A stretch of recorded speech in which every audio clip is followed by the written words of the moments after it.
Hello guys, KP study point में आपका स्वागत है। गाइस, कल की क्लास में हम एनवायरनमेंट ज्योग्राफी में पारिस्थितिकी तंत्र के प्रकारों को पढ़ रहे थे। ठीक है, आज की क्लास में हम पारिस्थितिकी तंत्र के प्रकारों में टुंड्रा परितंत्र पढ़ेंगे। ठीक है, टुंड्रा इकोसिस्टम बहुत ही इम्पोर्टेंट है गाइस। ये आज की क्लास बहुत ही इम्पोर्टेंट है। ठीक है, यूजीसी नेट, ठीक है, और सेट के लिए बहुत ही इम्पोर्टेंट है गाइस। ठीक है गाइस, स्टार्ट करते हैं। टुंड्रा परितंत्र, ठीक है, टुंड्रा इकोसिस्टम। अब टुंड्रा शब्द का अर्थ क्या है? टुंड्रा शब्द का अर्थ है बंजर भूमि। ठीक है, ठीक है, बंजर भूमि, बिना उपजाऊ वाली भूमि। ठीक है, बैरन लैंड है। ठीक है, टुंड्रा परितंत्र उन भागों में विस्तृत हैं जहां पर्यावरणीय दशाएं अधिक कठिन हैं। ठीक है, जहाँ पर सूर्य के प्रकाश का अभाव है। ठीक है, प्रकाश की कमी है। ठीक है, कम वर्षा है वहाँ पर। ठीक है, यहाँ कम से कम 8 महीने तक धरातल हिमाच्छादित रहता है। ठीक है, 8 महीने तक धरातल किससे घिरा रहता है? बर्फ से घिरा रहता है। ठीक है, अब ये दो प्रकार के होते हैं। कौन कौन से? एक होता है आर्कटिक टुंड्रा और एक होता है अल्पाइन टुंड्रा। अब आर्कटिक टुंड्रा का विस्तार कहाँ तक है? इनका विस्तार उत्तरी गोलार्ध, ठीक है, इस मैप में देख सकते हैं गैस, उत्तरी गोलार्ध में। ठीक है, उत्तरी कनाडा में। ठीक है, उत्तरी कनाडा में, अलास्का में है गैस। ठीक है, अलास्का में है और यूरोपीय भाग में भी है। ठीक है, रूस में भी है, रूस में भी है गैस। ठीक है, और साइबेरिया में भी है। ठीक है, और आर्कटिक महासागर के द्वीप समूह में फैला हुआ है। ठीक है, द्वीप समूह में फैला हुआ है। दक्षिणी ध्रुव पर अंटार्कटिक टुंड्रा बहुत छोटा है क्योंकि अधिकांश भाग समुद्र से ढका हुआ है, इसीलिए वह छोटा है, जल से ढका हुआ है। ठीक है, विश्व की कुल पादप प्रजातियों का मात्र 3% यहाँ विकसित हुई हैं। कितनी परसेंट प्रजातियां यहाँ पर विकसित हैं? 3%। ठीक है, टुंड्रा प्रदेश के जंतु में जैसे ध्रुवीय भालू, ठीक है, रेंडियर, सील, बालरस, ठीक है, करबू आते हैं। ठीक है, कस्तूरी व्हेल आता है। ठीक है, और आर्कटिक लोमड़ी भी आती है। ठीक है, लैमिंग भी आती है और गिलहरी आदि यहाँ की क्या है? ये जीव जंतु हैं। ठीक है, ठीक है गाइस, बहुत ही इंपॉर्टेंट टॉपिक है गाइस ये। अब नेक्स्ट इकोसिस्टम हम स्टार्ट कर रहे हैं, जलीय परितंत्र, एक्टिक इकोसिस्टम। ठीक है, बहुत ही इंपॉर्टेंट है गाइस। यूजीसी नेट सेट में यहाँ से क्वेश्चन बनते ही हैं गाइस। ठीक है, अच्छे से क्लियर कर लो इन्हें। अब जलीय परितंत्र में कौन कौन आते हैं? स्वच्छ जल परितंत्र, फ्रेश वाटर इकोसिस्टम। ठीक है, स्वच्छ जल परितंत्र को पुनः 2 भागों में बांटा गया है। इनके भी 2 भाग हैं। कौन कौन से हैं? लोटिक परितंत्र, लोटिक इकोसिस्टम, और लैंटिक परितंत्र, लैंटिक इकोसिस्टम। लोटिक परितंत्र का मतलब क्या है? बहता हुआ जल से है। ठीक है, और लैंटिक परितंत्र यह स्थिर जल परितंत्र है। ठीक है, यहाँ पर जल स्थिर रहता है। इसी प्रकार आप इस चित्र में देख सकते हैं गाइस। ठीक है, एक्वेटिक इकोसिस्टम, ये लिटोरल जोन है गाइस, ये बेंथिक जोन है। ठीक है, और ये लैमिनेटिक जोन है, और ये प्रोफंडल जोन है। अब नेक्स्ट है गाइस सी इकोसिस्टम, ठीक है, बहुत ही इंपॉर्टेंट है ये भी। सागरीय परितंत्र, इसे लवण परितंत्र भी कहते हैं, ठीक है। अब इसमें सागरीय परितंत्र में खुला परितंत्र आता है, ठीक है, ओपन सी आते हैं। समुद्री परितंत्र में आहार श्रृंखला, सूर्य प्रकाश, ऑक्सीजन, ठीक है, कार्बन डाइऑक्साइड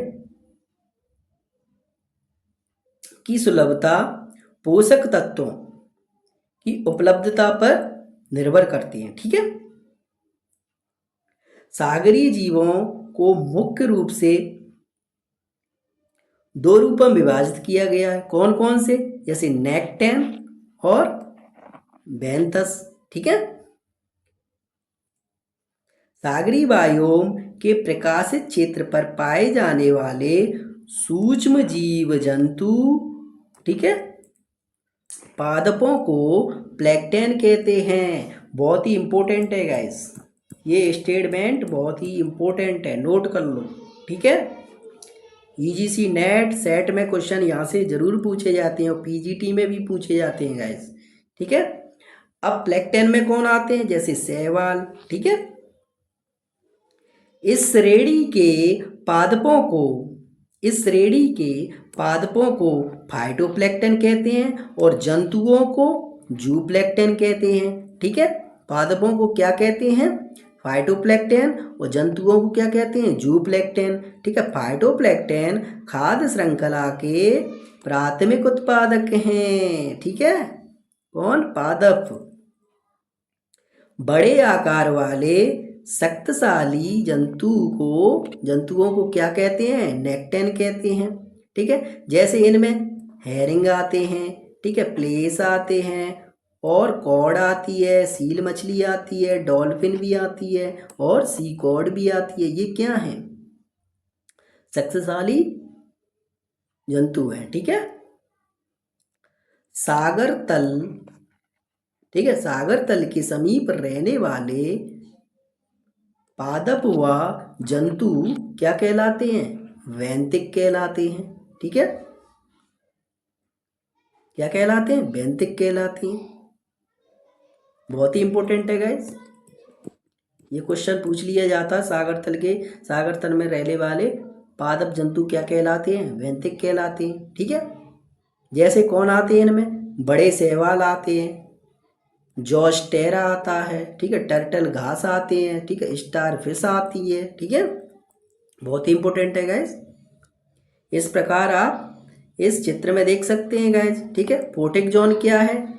जहाँ तक प्रकाश पहुँचता है फोटिक जोन कहलाता है, ठीक है। कितना तक होता है? 0 से 200 मीटर तक होता है, ठीक है। इनमें कौन होते हैं? जैसे फाइटोप्लैंक्टन, ठीक है, जूप्लैंक्टन, ठीक है।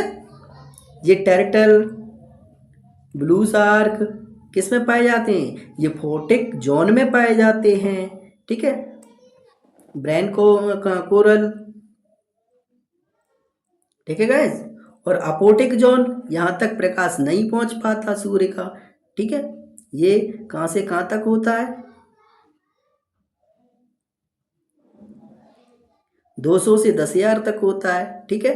200 से मतलब 200 से 1000 तक को क्या कहते हैं? ट्विलाइट कहते हैं, ठीक है।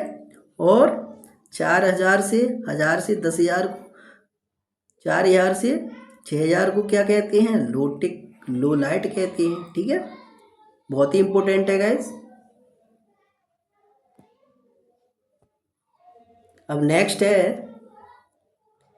बैरियर आइसलैंड इकोसिस्टम, ठीक है। बैरियर द्वीप परितंत्र बहुत ही इंपॉर्टेंट है गाइस। बैरियर द्वीप परितंत्र जैव विविधता का प्रमुख स्रोत है। यहाँ पर जैव विविधता सबसे अधिक पाई जाती है, ठीक है। बहुत ही इंपॉर्टेंट है गाइस, ठीक है। ये भी बहुत इंपॉर्टेंट है यूजीसी नेट के लिए, और यूजीसी नेट के फर्स्ट पेपर के लिए भी बहुत ही इंपॉर्टेंट है। सागर मृदा के अवसाद से इनका निर्माण हुआ है, ठीक है। सागर में अवसादों के इकट्ठे होने से क्या बने हैं? बैरियर द्वीप बने हैं, ठीक है। बैरियर द्वीप बैरियर द्वीप तटीय क्षेत्र को तूफानों से बचाते हैं, ठीक है, उनको रोके रखते हैं। बैरियर द्वीप स्थलीय जलीय परितंत्र के बीच का एक तंत्र है, ठीक है। इनमें दोनों प्रकार की प्रजातियां पाई जाती हैं, ठीक है, स्थलीय प्रजातियां और जलीय प्रजातियां, ठीक है। अब बैरियर द्वीप परितंत्र को दो प्रकारों में बांटा गया है। कौन कौन है इनमें? तटीय रेखा परितंत्र, शोर लाइन इकोसिस्टम, ठीक है, और प्रवाल भित्ति परितंत्र, कोरल रीफ इकोसिस्टम, ठीक है। अब तटीय रेखा परितंत्र क्या है? शोर लाइन इकोसिस्टम क्या है? इसको अंतर्ज्वारीय परितंत्र भी कहते हैं, ठीक है। ये अत्यधिक जैव विविधता वाला क्षेत्र है, बहुत ही इंपॉर्टेंट है गाइस, यहाँ से भी क्वेश्चन बहुत आते हैं, ठीक है। यह क्षेत्र जलधारा, ठीक है, लवणता और तापमान और आर्द्रता पर निर्भर करता है, ठीक है। इस क्षेत्र को 4 भागों में बांटा गया। कौन कौन से? एक होता है स्प्रे जोन, ठीक है, एक होता है उच्च टाइड जोन, ठीक है, एक होता है मध्य टाइड जोन और निम्न टाइड जोन, ठीक है। इन भागों में विभाजित किया गया है, ठीक है। अब नेक्स्ट है प्रवाल भित्ति परितंत्र, कोरल रीफ इकोसिस्टम, ठीक है।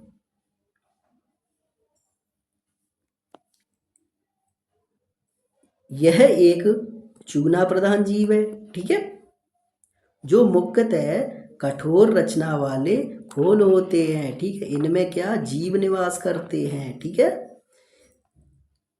ये जीवों के आवास होते हैं, ठीक है। प्रवाल मुख्य रूप से उष्णकटिबंधीय सागरों में पाए जाते हैं, बहुत ही इंपॉर्टेंट है गाइस, यहाँ से क्वेश्चन पूछा जाता है कि प्रवाल मेजरली कहाँ पाए जाते हैं? ट्रॉपिकल सी में, ठीक है। इनके जीवित रहने के लिए 20 से 21 डिग्री सेल्सियस तापमान जरूरी है, ठीक है, उपयुक्त है, ये भी बहुत इंपॉर्टेंट है, यहाँ से भी क्वेश्चन हर साल पूछा जाता है। प्रवाल के मरने के उपरांत एक विशिष्ट प्रकार की रचना बनाते हैं, ठीक है, जो दीवार की भांति रचना होती है। इस दीवार भांति रचना को क्या कहते हैं? प्रवाल भित्ति, ठीक है। प्रवाल भित्तियों को विश्व के सागरी जैव विविधता का हॉटस्पॉट कहते हैं। क्या कहते हैं इन्हें? उष्ण स्थल कहते हैं, ठीक है। इन्हें समुद्र का वर्षावन भी कहते हैं, बहुत ही इंपॉर्टेंट है गाइस, ठीक है। इसी प्रकार आप चित्र में देख सकते हैं, ये प्रवाल द्वीप है गाइस, ये रंग बिरंगे प्रवाल द्वीप हैं गाइस, ठीक है।